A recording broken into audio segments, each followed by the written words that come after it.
Welcome to another episode of Throwing It Back with Sean Farrell. I am Sean Farrell.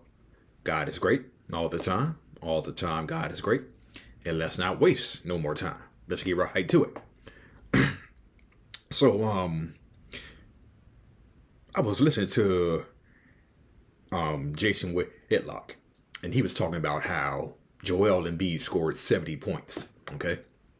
And he was also talking about how Karl-Anthony scored 62. I believe Embiid scored 70 and Karl-Anthony scored 62 on the same night. Okay. And Whitlock was using that to make a larger point. Okay. To make a larger point about men. Okay. He's using large about the emasculation of men. Okay. So he used Joel Embiid and Karl-Anthony Towns to make a larger point. Okay. So, I just want to talk about Embiid 70 and Karl-Anthony Towns is 62 from a sports perspective, from a NBA perspective. Okay. And, Whitlock talked about how it is way too easy to score 70 points in today's NBA, which I completely agreed with him with. Okay. And he also brought up another thing. He said the NBA in 1979 brought in the 3-point shot to make it easier for teams to score. Chris Ford of the Boston Celtics, he hit the first 3-point shot in NBA history. Okay. But it was still primarily a big man's game, okay? Still primarily a big man's game. It was a sledgehammer league at that time. If you went to the hole, you got your ass knocked down. So it was primarily a physical league, okay? And there was a time where you had to work your behind off to play even 1 year, just 1 year in the NBA. Okay, you had to be consistently working your behind off every single day. You had to work on your game every single day. You had to work on your jump shot every day. You had to work on the fundamentals every day. Okay, so you had to work your behind off. Okay, to stay on top of your game. Okay, not just during the season, but during the off season as well. Okay. So, so you had coaches who taught, fundamentals. You had coaches like Tex Winter who taught fundamentals. You had coaches like Johnny Bach who taught fundamentals. Pat Riley, Phil Jackson. All these coaches taught fundamentals that enhanced the talent that a Michael Jordan already had, that enhanced the talent that a Magic Johnson already had.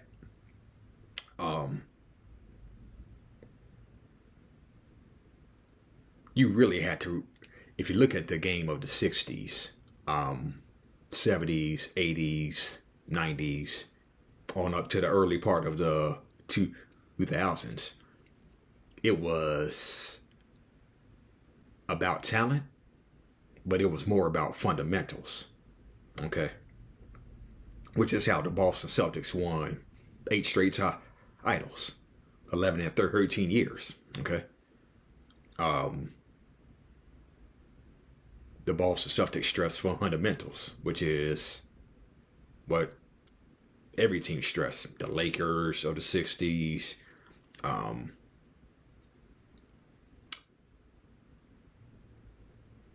fundamentals were important. Learning the game was important, okay? Now, into today's game, they've eliminated the hand check, which made it more easier to score. You can't foul nobody no more, okay? Everybody shoots threes, okay? There was a time where if a center shot out of 3, it was looked down. It was like, what the hell are you? It was like, what the hell are you doing? Okay. if a center shot a three, it was like, what the okay. So, and I remember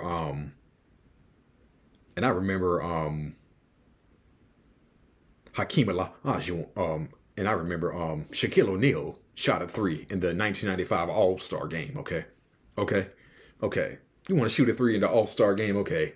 That's just having fun, okay? The All-Star game was about playing hard. The All-Star game was about playing hard. The East still wanted to win. The West still wanted to win. But it was about playing hard, having fun, trying to win. Okay? So, I remember Shaquille O'Neal took a three for the East in the 95 All-Star game. And he missed. Then Hakeem Olajuwon came back down and shot a three for the West. And Hakeem Olajuwon actually hit a three. And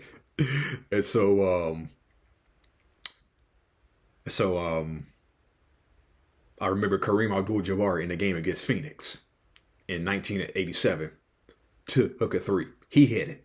Okay. I remember Game 7 of the 94 Eastern Conference semifinals. Patrick Ewing took a three with the game on the line. He hit it. Okay. Then I remember Olajuwon in the midst of sweeping the Orlando Magic in Game 4. He hit a three in Game 4. Okay. So,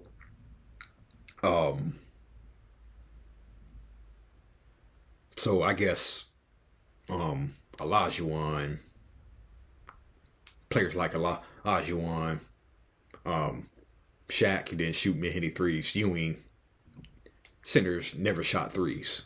Okay. So, but, now every center shoots threes. No fundamentals in today's game. It's easier to drive to the basket. That's why you're seeing so many 40, 50-point games from average players around the league. You got these average players around the league pouring in 35, 40-point games, okay? And you remember when Devin Booker scored 70 points against the Celtics? And the Phoenix Suns were actually cheering him on. Y'all remember that? You remember when Devin Booker scored 70? And they were getting blown out by the Boston Celtics. And yet, you got his teammates cheering him on. And then the next day, I believe he said something like, Jordan never scored 70 against the Celtics. I'm better than Jordan. Now, he may have said that sarcastically, okay? Okay. But still, okay? I remember Reggie Miller did an interview, okay? Okay? And he was talking about how the brawl, brawl at the Palace, Malice at the Palace. He knew when he saw that it was time to retire. And Reggie Miller made these points right here. Reggie Miller said when he saw that, he knew it was time to retire because he said the respect level had left because it had become a younger game. And Reggie Miller said basketball wasn't as fun and the maturity level wasn't the same, okay?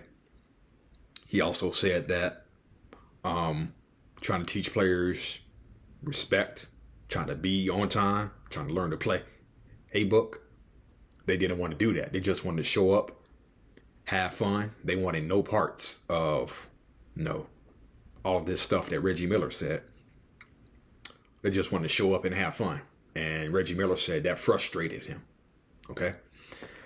And so he was asked when it was, because Kevin Harlan was interviewing him, he said, Kevin Harlan asked him, when it was your time to be mentor, did you love it? Reggie Miller said, yes, I loved it. And Reggie Miller said, who were some of your pupils? And Reggie Miller said, Al Harrington was one. Okay. Al Harrington was one of his pupils. He also And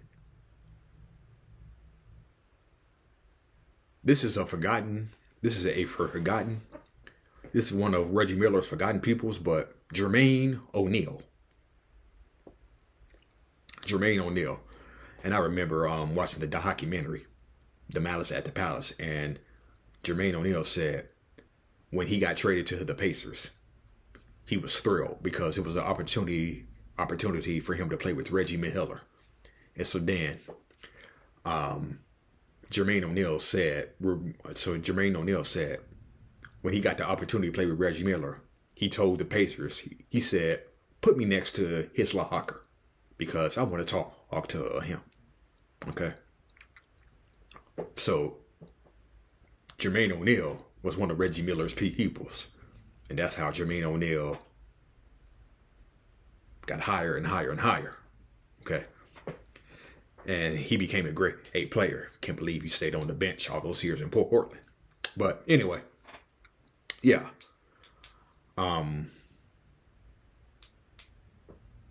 Players today have no fundamentals.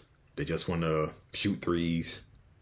You got grown ass men wearing skirts. Come on, man. You got Russell Westbrook wearing skirts. Do any of you all who are watching, okay, do y'all take any of these players today seriously? When you see players walking into the arena with skirts, skinny jeans, are y'all really taking these players seriously? Okay? And you got people who are actually talking about, oh, the NBA today is better than it was back then. No, it's not. No, it's not. The NBA today is a bunch of shit, man. That's right, you said it. You said it. I said it. The NBA today is a load of shit. Okay? It's not better. It's soft. If the NBA is so better today, okay? If today's players are so better today, how come you got 35 to 40 guys who are averaging at least 20 points per game? Okay? Why do you have guys who average 8 points a game making a shitload of money? Okay? So, no. The NBA, hey, it's soft. If the NBA today is so much better, why do people like you all, the audience, okay? Why do people like you all, the audience, gravitate towards old school basketball? Why do you gravitate to players like Hot Rod Williams? Why do you gravitate to players like Bill Laimbeer, Tree Rollins, Vernon Maxwell, AC Green? Who else? Otis Thorpe. Okay. NBA basketball had one thing in common. Men. Dressed in suits. Looking dapper. Respectful for the game. Working on the fundamentals every day. And I think it was very well understood that once you got into the 82 game season, you had no life. You have no life. Okay? Yeah. You have no whole life. For the next 6 to 8 months, probably longer if you make the playoffs to the NBA Finals, you have no life. None. Okay? And Bob Hartley said it. Back then, you had to work your behind off. You're not going to last a long time in the NBA unless you're working your behind off. Okay? But the NBA that used to be played by men is now played by kids. It's a kid's game now. Not a man's game no more. That's why so many people like you, the audience, gravitate towards 70s, 80s, 90s, early part of the new millennium. And I'm going to ask this question again. If the NBA today is so great, why do you, all the audience, gravitate towards old school basketball? How come every time I look at a basketball game from back in the day, how come when I look down in the comments, how come every time I see when basketball was basketball, old school basketball, okay? And I think the death knell for the NBA is when they eliminated the hand check, okay? They eliminated the hand check, okay? So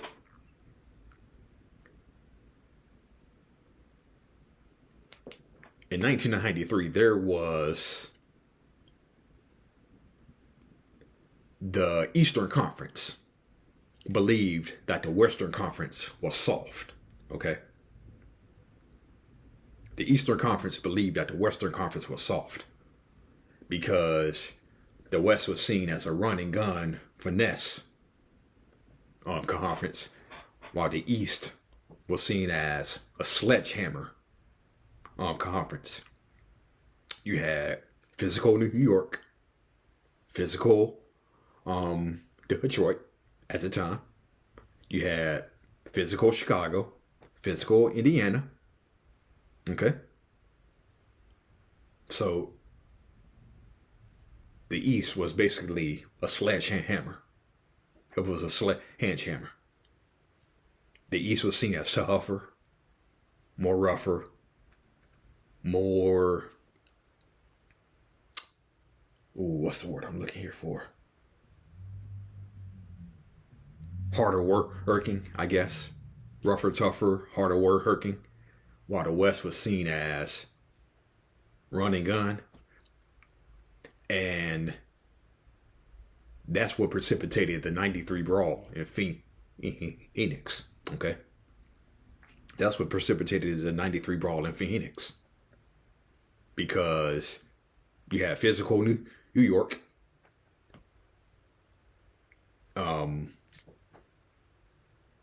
Who believed that they were playing a soft team like Phoenix, okay? And Phoenix wanted to show that, hey, we can have a sledgehammer, we can sledgehammer with you all if you need it, okay? So, but,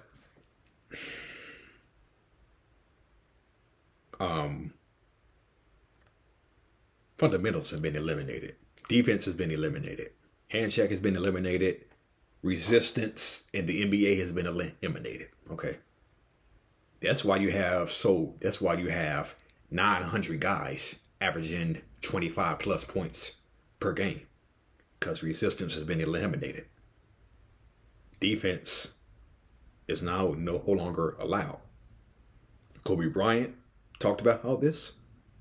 Tom Brady talked about this when it comes to the NFL, okay? And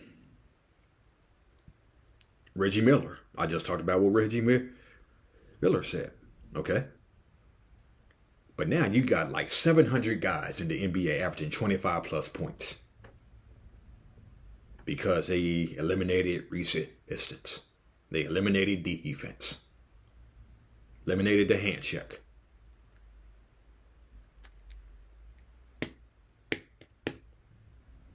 Nah, NBA is not better today. Nah, NBA is not better. Nah.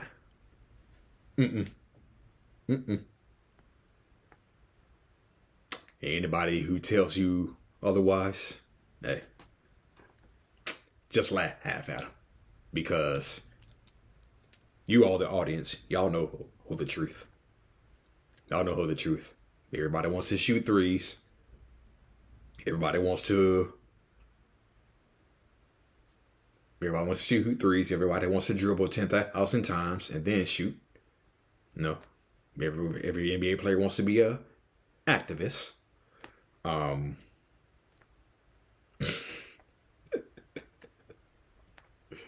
Lord have mercy. I'm just gonna close with it. It's like Jason Whitlock said. The NBA is soft. Okay. NBA, hey, is soft. Okay. That's it. The NBA is soft. All right. That's it. That's all. Um, God bless you all. Thank you for watching Throwing It Back with Sean Farrell. God bless you all. I'm out of here. Peace.